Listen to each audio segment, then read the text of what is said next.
Okay ji, बिस्मिल्लाहिर्रहमानिर्रहीम। This is the part 2 of chapter 28 granulomatous disease of nose.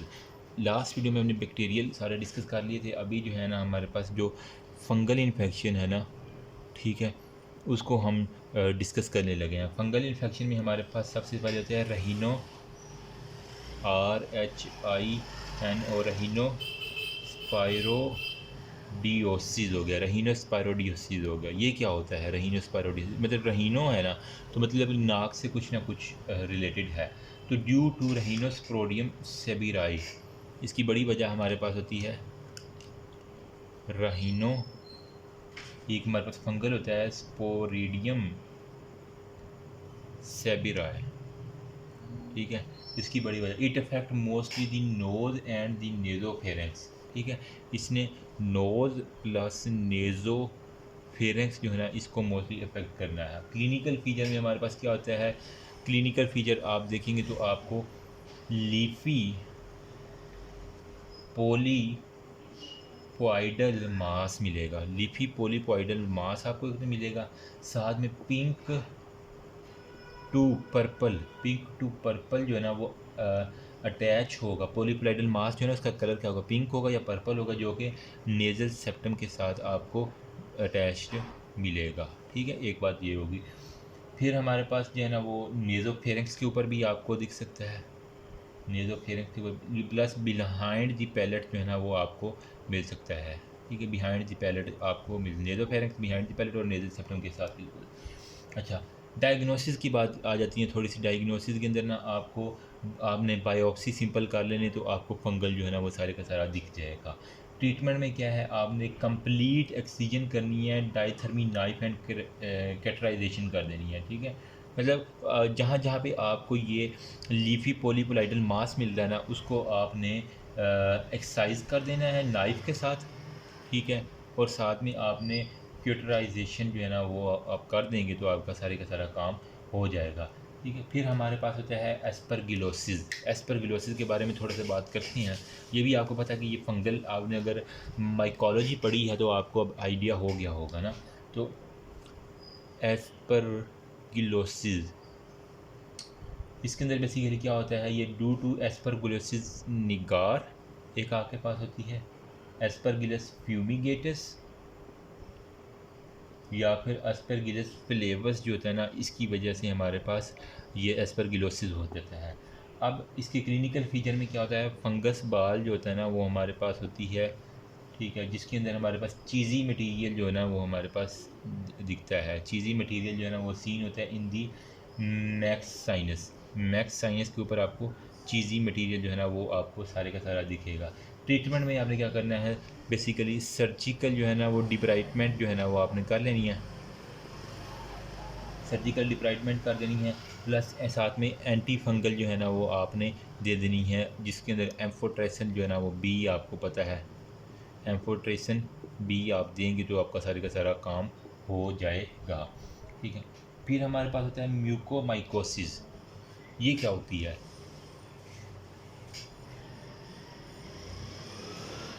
Mucormycosis mostly occur जो है ना ये डायबिटीज़ जो है ना पेशेंट उनके अंदर होती है, प्लस इम्यूनो सप्रेसिव जो ड्रग्स होती है ना डायबिटीज़ के अंदर, और इम्यूनो सप्रेसिव ड्रग्स उनके जो कंटेनिंग पेशेंट जो है ना इनके अंदर होती है, जिसके अंदर पैरानेजल साइनस और नोज़ को इन्वॉल्व करते हैं। आपके साइनसिस में पैरानेजल साइनस और जो आपका नोज़ है ना वो इन्वॉल्व होता है। क्या चीज़ आपको दिखेगी इसके अंदर? आपको ब्लैक, वो कह रहा है नेक्रोटिक मास जो है ना, मास, एक तो वो दिखेगा जो कि इरोड करेगा सेप्टम को। ब्लैक नेक्रोटिक मास जो है ना वो इरोड करता है सेप्टम को, वो एक तो आपको दिखेगा। फिर हार्ड पैलेट जो है ना उसको वो अफेक्ट कर रहा होगा आपके, जिसे हम तालू कहते हैं। ट्रीटमेंट आपने क्या करना है, वही सर्जिकल डिब्राइडमेंट कर देनी है। सर्जिकली जो है ना उसको खुरच के ना आपने डिब्राइडमेंट कुरेद के आपने रिमूव कर देना है। साथ में आपने एंटी फंगल एम्फोट्राइसन जो है ना वो बी लगा देनी है चुप करके, तो आपका काम हो जाना है सारे का सारा, ठीक है। अदर फंक्शन में हमारे पास वो कह रहा है कि कैंडिडियासिस होता है, साथ में हिस्टोप्लाज्मोसिस होता है, और हमारे साथ में ब्लास्टोमाइकोसिस होता है, ठीक है। ब्लास्टो माइकोसिस, ये हमारे पास जो चीज़ें हैं ना, हिस्टोप्लाज्मोसिस, कैंडिडियासिस, ब्लास्टोमाइकोसिस, ये सारी की सारी होती हैं। फिर हमारे पास होती है ग्रैनुलोमाज ऑफ अनस्पेसिफाइड एटियोलॉजी। इसके बारे में थोड़ी सी हम बात करते हैं, बस हमारा चैप्टर इंशाल्लाह जो है ना वो बस ख़त्म हो रहा है। ठीक है, तो हमारे पास आ जाता है ग्रैनुलोमाज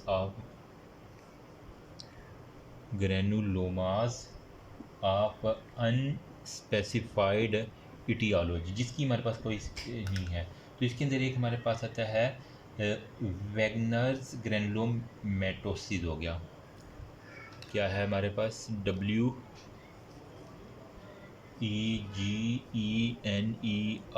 वैगनर्स ग्रैनुलोमेटोसिस। वैगनर्स ग्रैनुलोमेटोसिस क्या होता है? बेसिकली सिस्टेमिक डिसऑर्डर है of unknown cause.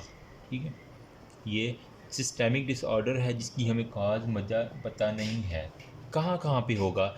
Upper airway, आपका जो हवा वाला रास्ता है, सांस वाला रास्ता है, एयरवे, वहाँ पे लंग्स के अंदर होगा। फिर किडनी जो है ना वो आपके गुर्दे इसके अंदर इन्वॉल्व होंगे, और आपकी स्किन जो है ना ये हमारे पास इन्वॉल्व होती है। इसे हम कहते हैं वैगनस ग्रैनुलोमेटोसिस। क्लिनिकल फीचर में हमारे पास ब्लडी टिंग्ड नेजल डिस्चार्ज। तो क्लिनिकल फीचर अगर मैं लिखूं तो वो कहता है हमारे पास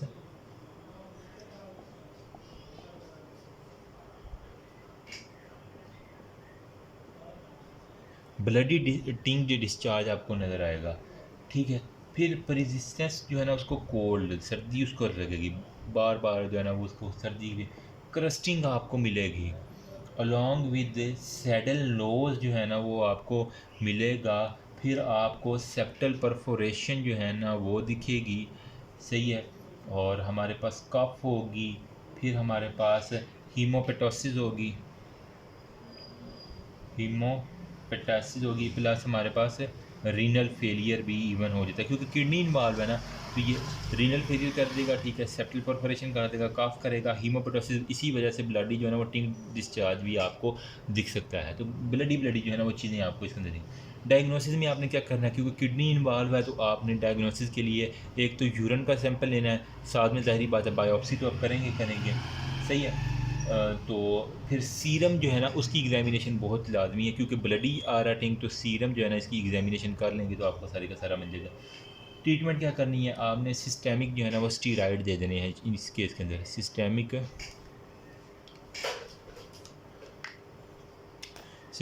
जो है ना वो आपने स्टीरॉइड्स जो है ना वो चुप करके दे देने हैं, नंबर 1 पे। नंबर 2 पे आपने क्या करना है? साइटोटॉक्सिक ड्रग्स जो है ना वो आपने दे देनी है। टॉक्सिक जो है ना वो ड्रग्स आप लगा देंगे तो आपका काम हो जाएगा। ठीक है, तो ये थी सारी ट्रीटमेंट। अब लास्ट पे हमारे पास आ जाता है टी सेल लिम्फोमा। ये क्या होता है? हमारे पास टी सेल लिम्फोमा। तो टी सेल लिम्फोमा में क्या आता है? हमारे पास डिस्ट्रक्टिव लीजन्स होती हैं इसके अंदर, बेसिकली डिस्ट्रक्टिव लीजन्स होती हैं, जिसके अंदर इन्वॉल्व होता है साइड ऑफ द नोज़ की जो है ना वो एक साइड जो है ना वो इन्वॉल्व होती है, इंक्लूडिंग अपर लिप। आपका जो ऊपर वाला है ना अपर लिप वो इन्वॉल्व होगा। ओरल कैविटी जो है ना वो इन्वॉल्व होती है। ठीक है, मैक्सिला जो है ना वो इन्वॉल्व होता है, ऑर्बिट जो है ना वो इन्वॉल्व होता है। डायग्नोसिस जो है ना आप किस तरह करते हैं? बायोप्सी लेके जो है ना उसका डायग्नोसिस कर लेते हैं। ट्रीटमेंट में आपने रेडियो थेरापी जो है ना वो आप कर देंगे तो आपका काम हो जाएगा। ठीक है, एक तो डिस्ट्रिक्ट लिए होना चाहिए साइड ऑफ नो, साइड के ऊपर जो है ना वो आपको नोज के अपर लिप ऊपर वाला जो है ना वो होंठ, फिर ओरल कैविटी, और फिर मैक्सिला जो है ना वो ऊपरा जबड़ा। ठीक है, और ऑर्बिट जो आई वाला हिस्सा है ना वो, ये इस तरह डायग्राम याद कर लेना। तो आई वाला, ऑर्बिट वाला, upper lip, side of the nose, और ओरल कैविटी, और मैक्सिला जो ऊपरी जबड़ा है ना वो आपका इन्वॉल्व होगा। जो आपने रेडियोथेरापी करनी है तो आपका सारे का सारा काम हो जाएगा। फिर हमारे पास आती है स्कार्डोसिस। स्कार्डोसिस बेसिकली क्या होती है? अच्छा, SARCODOS, स्कार्डोसिस। सार्कडोसिस, स्कार्डोसिस क्या है? सार्कडोसिस होते हैं ना, सार्कडोसिस। इसके अंदर सब म्यूकोजल नोड्यूल जो है ना वो दिखेंगे, सब म्यूकोजल जो है ना वो नोड्यूल्स सबसे पहले दिखेंगे, जिसके अंदर इन्वॉल्व होता है septum along with inferior turbinate, जो नोज़ का इंफीरियर टर्बिनेट है वो, और साथ में आपका जो है ना वो सेप्टम वो इन्वॉल्व होगा, दरमियान वाला सेप्टम और इंफीरियर टर्बिनेट्स ये इन्वॉल्व होंगे। साथ में ये नेज़ल ऑब्स्ट्रक्शन जो है ना वो करेगा।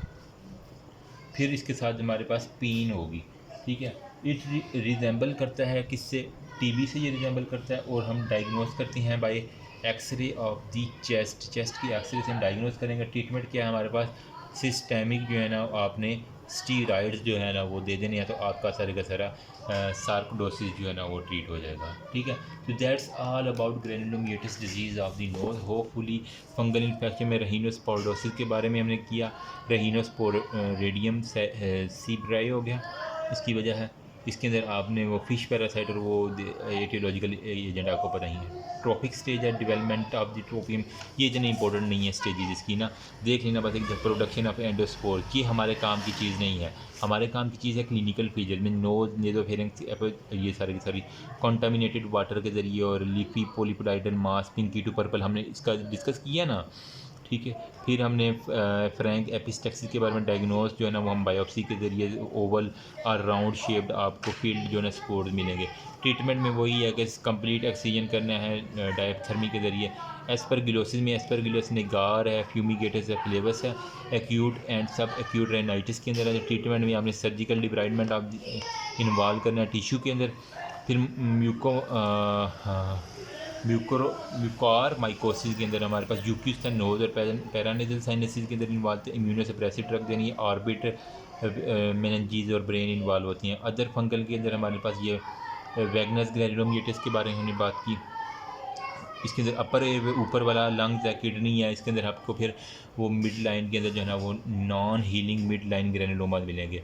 अर्ली जो ब्लड स्टेन नेजल डिस्चार्ज एक तो दिखेगा, क्रस्टिंग हो गया है, फिर सेप्टल परफोरेशन है, आई ऑर्बिट पैलेट होगा, oral cavity, oropharynx, anaemia, fatigue, light sweat, वही टीबी वाले जो है ना वो थोड़े थोड़े सिम्टम्स इसके अंदर आ रहे हैं। फिर आपको डायग्नोसिस में हमारे पास बायोप्सी करना है, नेक्रोसिस अल्सरेशन ट्रीटमेंट में वही है। टी सेल लिम्फोमा हमने डिस्कस किया, पॉलीमॉर्फिक हो गया, मिड लाइन मेलिग्नेंट लीजन्स होती हैं, maxilla, oral cavity, upper lip हमने किया, ठीक है। फिर स्कार्डोसिस के अंदर जो है ना वो एब्सेंस ऑफ दी क्रिजेशन हो गया, सिस्टेमिक डिसऑर्डर होता है इसके अंदर, लंग्स है, लिम्फ नोड है, आई है, स्किन है, हेलर्स, एडिनोपैथी है, सीरम यूरिनरी कैल्शियम लेवल जो है ना वो रेज होती हैं। That's all about. Thank you so much. Remember me, I think your precious prayer. अल्लाह हाफिज़।